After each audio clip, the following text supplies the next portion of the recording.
बेंगलोरमध्ये पण पावसाळ्याला सुरुवात झालेली आहे. यावेळेस बेंगलोरमध्ये थोडासा उशिराच पाऊस सुरू झाला, पण झाला. खूप छान वाटायला लागलेलं, वातावरण सगळं मस्त झालेलं होतं आणि मी मात्र तयार झाले होते. बसव जयंतीनिमित्त आमचं भजन मंडळ चाललं होतं भजन करायलाच.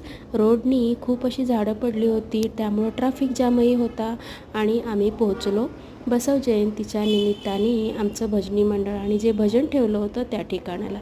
दुसरं भजनी मंडळही तिथं आले होते. चहा पाणी चालू होतं, कारण दुसरं भजनी मंडळाची गाणी चालू असताना, स्वागत समारंभ चालू असताना जे बसले होते त्यांनाही कंटाळा येऊ नये म्हणून कॉफी चहा मधूनमधून चालूच होता.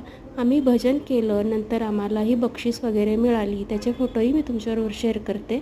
आणि हा आमचा गप्पा सगळ्या झाल्या, खाणं पिणंही झालं आणि मस्त सगळ्यांना जी बक्षिसं मिळाली ते हे तुमच्याबरोबर